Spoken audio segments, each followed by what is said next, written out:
we passed it under the provision that the exec select would insert a provision into this, that it would happen. So if I can make a proposal that we move on to the next point and then come back with a slightly updated version that includes that language before the end of this session. Or do you, like, I mean, just because it has to be written down for everyone to see so we know exactly what we're voting on. And I think you might have enough time, like, it doesn't have to be a lot, enough time to like put that in there while we consider like the task force budget or something. Okay, I agree. So I guess this would be a motion to postpone our agenda article number 6 to be considered after the revision of the budget of agenda article 7. Okay, the motion on the, yes. It is my understanding that another senator was considering proposing an amendment. Do we want to leave room for that addition? Well, this isn't discussion. A motion would be discussion. So. Yes, I see that timer. I see that timer. All right. I'm gonna be real. I don't know. Okay, this is really sticky, everybody. Yes. Okay, Senator Kirsch, would you like to make an additional amendment? I guess I just wouldn't want to leave it so that elected positions aren't provided for at all. So I guess just a motion to include language that provides for people who are wishing to run jointly for an elected position would have to either would have to provide the justification I guess within their nomination application, or I don't know exactly how it works, if they would have to go in front of the elections committee or something to make their case before they could be approved to be on the ballot, or yeah. Okay. I don't know how to. Yeah, to accept an amendment, I'm gonna ask for I don't know, a sentence, just one conclusive sentence. Not to say that your sentence is not conclusive, but yeah. Sorry. No, to support that, yes. But also since I think the exec's intention was for this to be appointed cabinet positions, right? Yeah. Not elected positions. Mm-hmm. Would you be all right with the amendment just being for you to clarify that in your amendment, that this does not apply to elected positions? Yeah. Instead of saying that this applies to and making it go through. Motion to amend to not include elected cabinet positions. Okay. I'm going to just a second. Okay. So yeah. Really quickly. What are we doing? So there's one technical thing that we need to do before we talk about the amendment. Because time has elapsed on discussion of anything regarding the 6th item on the agenda, we need to add more time, or we can't even talk about any ancillary motions to the main motion. So I'm going to motion to remove the time restriction temporarily, remove the time restriction so we can allow this amendment to be heard at all, and then allow it to be considered under the rules of the new amendment. Because otherwise we'd have to vote on it. We wouldn't actually have anything we're voting on because we don't have any real work product. Again, I'm sorry, this is a weird technical thing. I'm going to motion to remove the time limit for this discussion. Okay, there's a motion, seconded. But, yeah.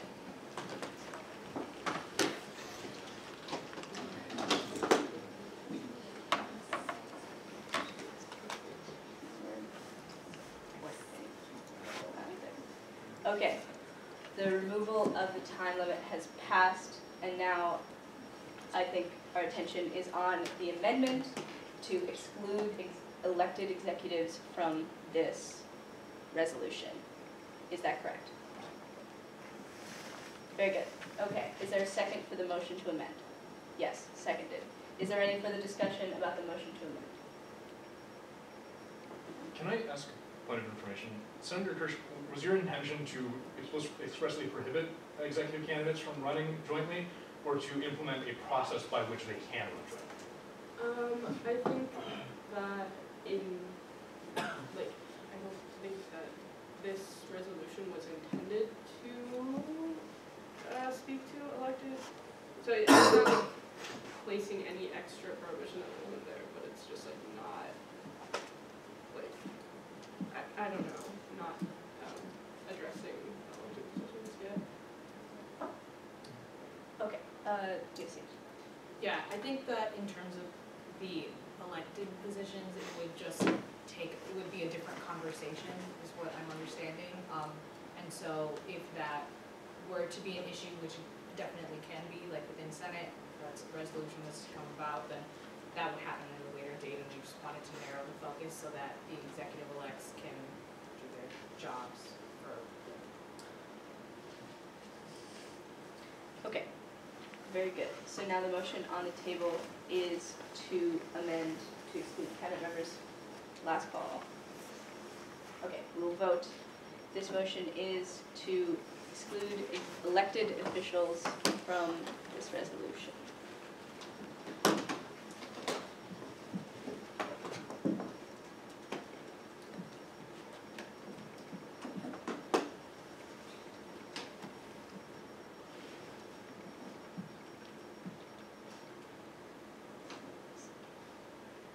All right, that also passes. Now I'm going to return to the motion, if it's still viable, to switch the order of these things to allow the people bringing forth the resolution to alter the language to fit these amendments.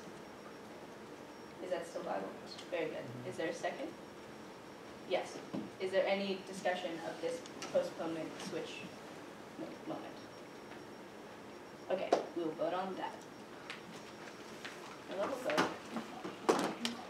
It's not fun, I find it so confusing. No, I think I'm powerful up here. Oh my God.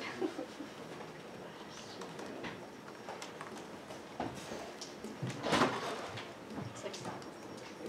I'm feeling massive, but I know. All right, that passes. So we will now visit agenda item number 7 and then return to the resolution afterwards. Okay. The task force members, I welcome up to the stage. LOL, I think you just walked out of the room. Yes. Ash, the task force leader, Ashton, is intending to come to prepare for it. I was going to notify him via text, but because we abruptly moved on, I wasn't able to. I see. He'll be here in like 3 or 5 minutes.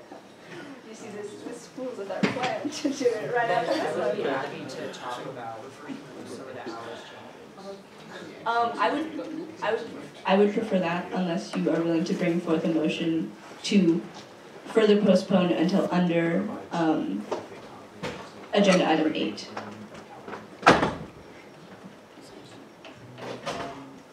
Yeah. Well. Yeah, I'll motion to switch 7. Okay, so the motion on the table is currently to switch 7 and 8. Is there any discussion of that motion? Okay, second. All right. 7 and 8 to allow Ashton to get here. We're going to vote.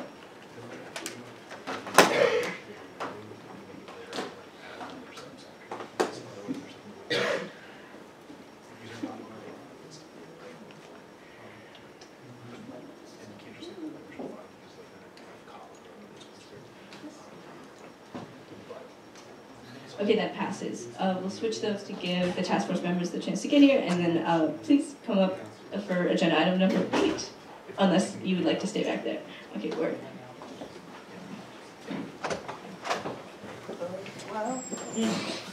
Oh, wow. All right. Agenda number 8 is really short and simple. There have been a lot of damages to the husk. It's come up in cabinet meetings. It's like $15,000 worth of damages caused by students. And it's not just like random like scuff marks, it's like missing stuff. So at some point, like I think it would be good for this body to talk about how we encourage students to like self-gov in a space like this. That's it. I think we should go to the other agenda. Okay, is there any further discussion about this agenda item? Yes, Senator Reyes, and then Diaz. I think like we want to discuss it, like I don't know whose jurisdiction that falls in there, but like getting a list of what, like how much, like specific things that cost that much, so we know like what exactly to pay more attention to. Okay, do you have a response to that? I do not. Okay, I think then, someone does. I'm gonna go DOC and then President Logan. Oh, I was just gonna recommend putting it in your meeting minutes, and, yeah. Okay, President Logan. Yeah, just to give you guys context, the execs have had a few meetings with people about the damage in the HSSE. And I wouldn't say, like, there's not like specific stuff I would say like go right down and like tell your constituents to look out for anything, but just so that you guys know, it's not like Oscar said, it's not just like scuff marks, it's like laptops being like ripped out from where they're stationary, it's screens being shattered, it's chairs not being around when teachers need them in the morning. It's those big orange things down there, someone took one. How do you do that? I don't know. So like, it's cigarette butts. It's a little bit egregious even to me. And so just to give you guys context, it's not just like little, you know, like hanging out on the weekend stuff. It's people being a little bit disrespectful. And so, yeah. Okay, any further discussion about this? Yes. Yeah. Have there been any suggestions as to like how to address the student body about this other than through like an email, like what steps are being taken so this can be prevented? Yeah, I'll turn over to any cabinet member that wants to talk about it, yes? So we had the first meeting with Tim Arner, and then I was like, don't shut down any rooms or anything yet, don't lock any doors, I'll try sending an email to students. Clearly that didn't work. And so the most recent steps that were taken were, I don't have the specific rooms right now, but I can let you guys know them, and I'm following up with him to make sure that he gets an all-campus email out. But like, I think 3 or 4 of the bigger rooms, really high-use rooms, are going to start being locked at 7 until 7-ish. Those rooms will still be available for reservation, but that's just to add a layer of accountability in those rooms where there's been the most damage. On the point about how to talk to students in a way that gets people to stop doing it, all ideas are appreciated, and any actions you guys have that you just go to them. Okay, any further discussion about the damages to the husk? Okay, then we'll move on to agenda item number 7, revision of the budget for the SGA Task Force on Student Belonging and Inclusion. I'd like to invite anyone who wishes to speak about this up. Hello, thank you. So this project was approved by the Senate last semester, I think in December 11th or something like that. But since then we've had a number of discussions with people in the Office of Administrative Support and Institutional Research, as well as revisions to our own plans. We also hired double the number of staff members because it turned out that having SGA cabinet members on the task force didn't really make sense. This budget reflects our needs for this semester. Taking questions. For consistency's sake, I guess a question specifically for Assistant Treasurer Buchanan. Where will this factor in on the student government's overall budget that the Senate passed at last session? So the budget that the Student Senate passed was for about 6,400. So this will be about 2,100 higher than the budget that was passed. We absolutely have room to approve that. Yeah. Okay. Any other questions? Senator Blackson.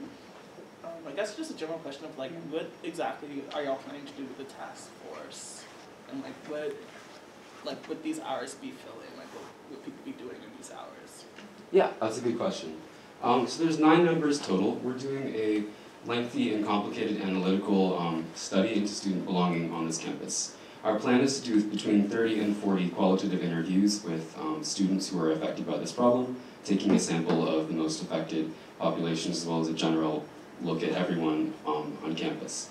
As far as weekly allotment, we have 1 2-hour work session on Saturday and 1 hour-long meeting on Thursday.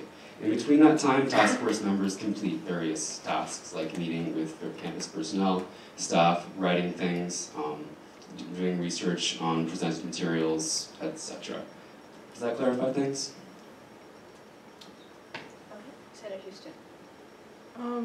I guess I'm just wondering, like you guys are doing research, what's the end result of this research?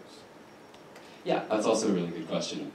So to give some context, the budget talks a little bit about how the administration views this problem, which is it's a big deal because it's affecting Grinnell's attrition rate, which is people that leave the school. This task force is intended to kind of synthesize and pull together how this is actually affecting students, so it's not just Nolan House deciding unilaterally, we have a problem, we're going to put in place these policy solutions. This is a way for students to be able to talk in a very real and authentic way about how problems on campus affect them and have that turn into a report, which is going to be used by the administration and by SGA and by various campus departments to figure out what policy changes to make. So in terms of our timeline, by the end of the semester, we'll have turned all the interviews that we get into a detailed report with quotes and with themes and with like qualitative breakdowns of the kinds of things that we're seeing, as well as policy suggestions for what to do. Does that clarify things?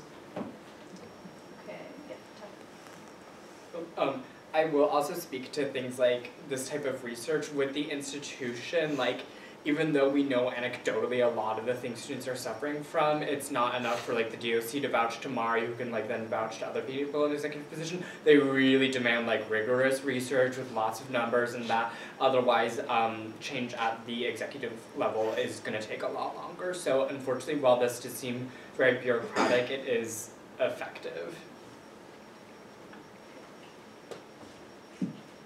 Yeah, I also wanted to add that after we announced that this was going to be a thing, then administration reached out to us and they were like, oh, we want your input, and we want you to sit on this committee, and we nominated other students as well who are on committees where administrators are discussing this issue at a longer term, and I think some of those things wouldn't be happening if we hadn't decided that, hey, no matter what you guys are doing, we're also going to do our, like, put in the work, as students look into this problem on our own. And then they were like, okay, so then why don't we partner up? And so I think that this is really an important move for SGA in the bigger scheme of things to kind of demonstrate that we are not only advocating for students through Senate, but we're also empowering students at large to take matters into their own hands, to delve into issues and to conduct like research on their own terms that can support institutional efforts. Yeah, and to follow up to that, everything that BPSA announced that is completely true and accurate. In addition to that, the way that the Institutional Belonging and Persistence Steering Committee works, which is the Dean's Office as task force to handle this, is they meet 3 times this semester and then once per semester for 1 hour in following semesters in order to look at reports and decide which reports and which tasks should be distributed to the other college committees. So for instance, they might decide to tell the Committee on Student Life after reading some institutional reports to change the way dining hall works. The problem with this is that they have 3 hours this semester and then 1 hour in following semesters to decide everything that should be done about this problem. So the chance this project, SGA's synthesis and creation of a distilled look at what students actually think and how people are being affected, allows us to put that report in front of them and have it be very influential because it's one of the most detailed things they're going to be looking at, as well as one of the most recent pieces of research.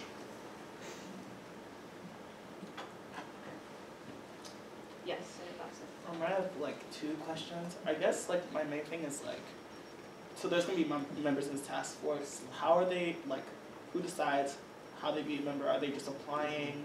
And also what like qualities would make them, I guess, like applicable to be in the task force? And the second question is like, have y'all considered collaborating with other cabinet members or other like groups on campus, like DOC or just like other student groups potentially? Yeah, that's a really great question, Senator Blackstone. I'm glad you asked that. So when this project was approved last semester's Senate gave us the mandate to conduct a hiring process consistent with SGA's internal processes. So we did that. We reached out over the course of December and January. We got about 40 applications. We interviewed about 20 of those people. Me, SGA's Diversity and Outreach Coordinator, AT Buchanan, and VPSA Anand. And then from that, we decided who our final 8 candidates would be. So they've already been hired. Like, the task force is in place. We made those hiring judgments mostly based purely upon merit. We had a lot of extremely qualified applicants, and we were lucky to be able to pick the absolute best. Yeah, I also wanted, in addition to everything that Ashton just said, we actually extended the deadline also, because, so that I could do specific outreach to MLC groups, and other student boards to let them know about this.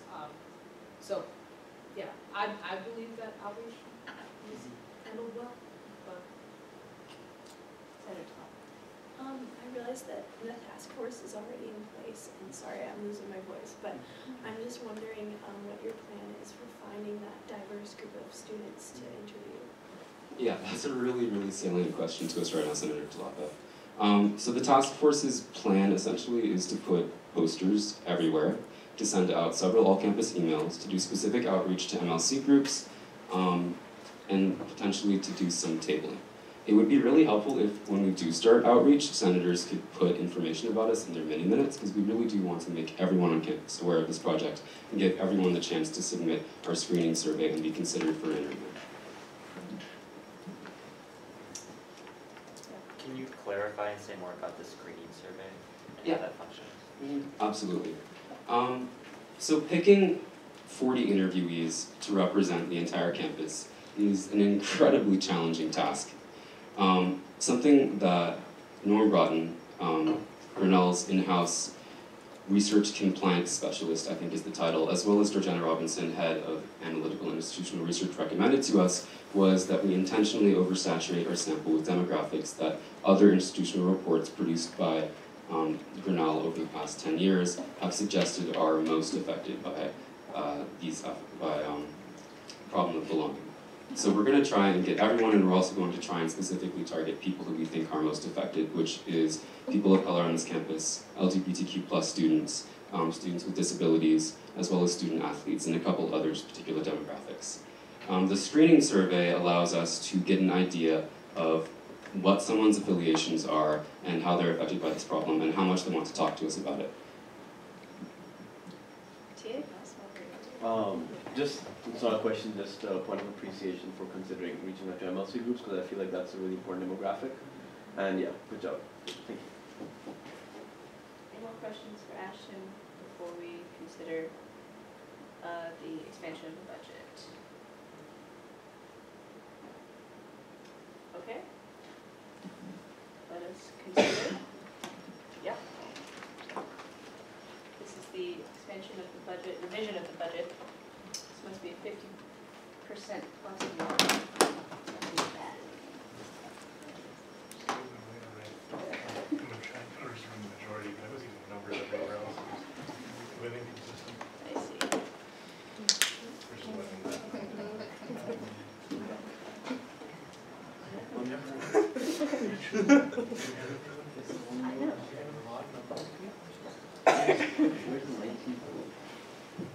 Don't forget, or not, whatever.